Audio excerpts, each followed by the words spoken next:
Ever wonder why money seems to vanish in the blink of an eye? Well, it's not because of some mystical financial fairy or a secret society of wallet thieves. It's simply a lack of budgeting and money management.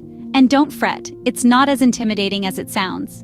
Imagine your finances as a garden. Without proper care and attention, it can quickly become overrun with weeds, leaving your beautiful flowers and fruits struggling to survive. But with regular maintenance and a keen eye, you can cultivate a lush, thriving garden that yields abundant harvests.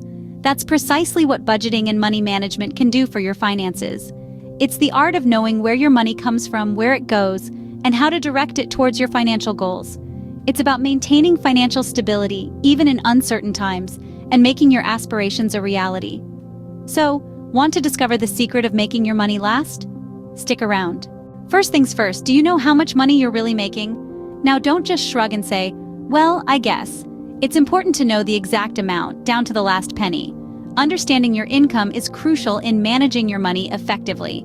Now, we have two types of income to consider: gross income and net income. Gross income is like that huge, mouth-watering burger you see in the ads. It's your total earnings before any deductions.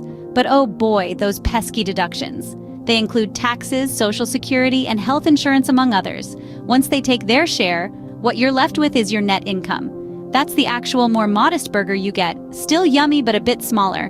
Remember, when budgeting, it's your net income you have at your disposal. So, don't let that gross income fool you into thinking you're richer than you actually are. Knowing your income is the first step in mastering your budget.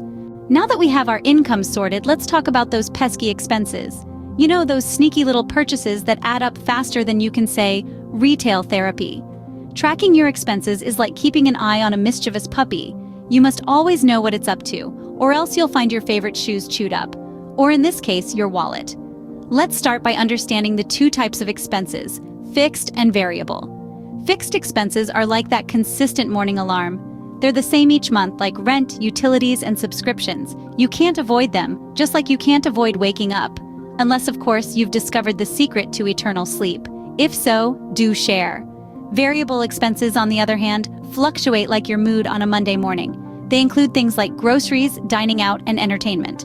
They change based on your usage and can be more difficult to track, but not impossible. So, how do we keep a record of all these expenses? Well, it's easier than trying to remember all the names of the characters in Game of Thrones. You can use a simple notepad, a spreadsheet, or one of the many budgeting apps available. The key is to record every single expense, no matter how small. Even that irresistible latte you bought on your way to work? Yes, even that.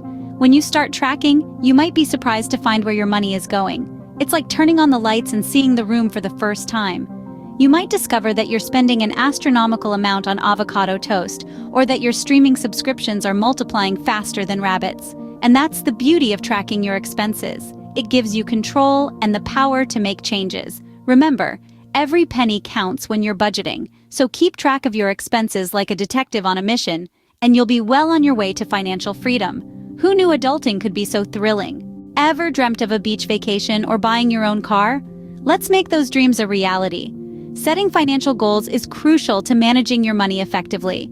It's like putting a pin on a map, giving you a clear destination to strive for in your financial journey. Let's start with short-term goals.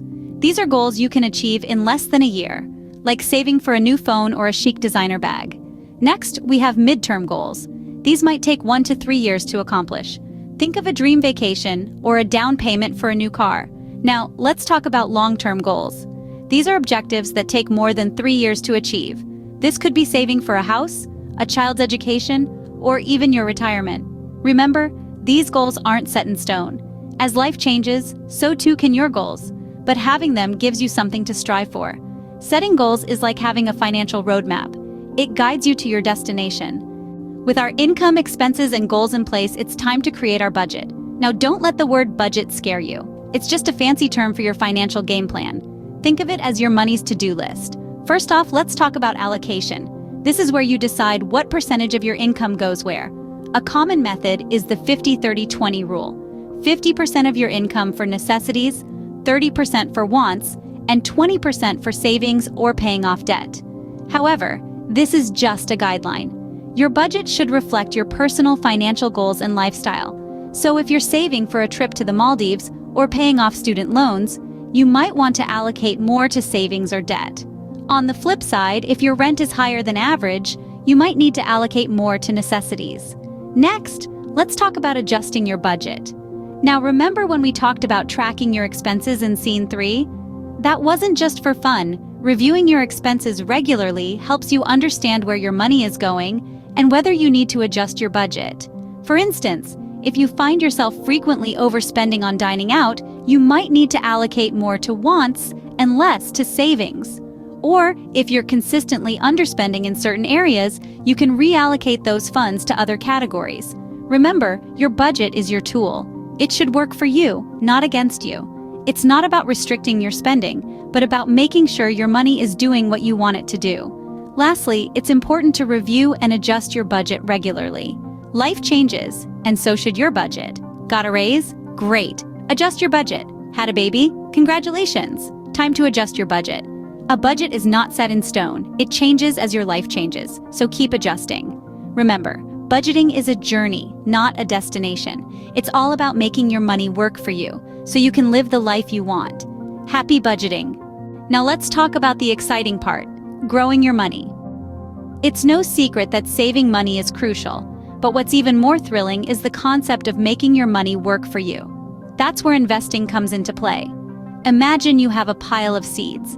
If you keep them in a jar, they remain just that, a pile of seeds. But if you plant them and nurture them, they can grow into a beautiful orchard. That's the magic of investing. You're planting your financial seeds and watching them flourish over time. So how do you incorporate saving and investing into your budget? Well, it's simpler than you might think.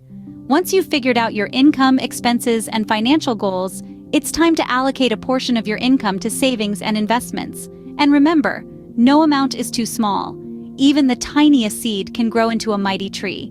Now let's talk about the difference between saving and investing. Saving is all about preserving your money for short-term goals or emergencies. It's like keeping your seeds safe in a jar. On the other hand, investing is about growing your money over a longer period. This involves taking on a little more risk, but with the potential for much greater rewards. It's like planting your seeds and watching them grow. So where should you invest? Well, there are many options. Stocks, bonds, mutual funds, real estate, the list goes on. The key is to diversify, which means spreading your investments across different areas to balance risk and reward. And remember, investing is not a get-rich-quick scheme. It's a long-term strategy that requires patience and discipline. It's about consistently planting those seeds, watering them, and giving them time to grow. And let's not forget about the power of compound interest. This is when the interest you earn on your investments earns interest itself. It's like a snowball rolling down a hill, growing bigger and bigger over time. Remember, saving is not enough. To grow your wealth, you need to invest. So start planting those financial seeds today and watch your financial orchard flourish in the future. So we've taken a journey through budgeting and money management. Ready for a quick recap? We started by understanding our income. Remember, knowing how much money you have is the first step to managing it effectively. Then we dove into tracking expenses. It's like being a detective on your own financial case. Isn't it exciting? From there, we moved on to setting financial goals. Just like mapping out a road trip, we need to know where we're headed financially. After that, we tackled creating a budget. Think of it as your personal financial blueprint, guiding you towards your goals. Finally, we explored saving and investing. It's like planting a money tree, and with patience and care, it will grow. And that's it. We've covered the basics of budgeting and money management, and that's how you master budgeting and money management. Remember, your budget is your best friend in your journey to financial freedom.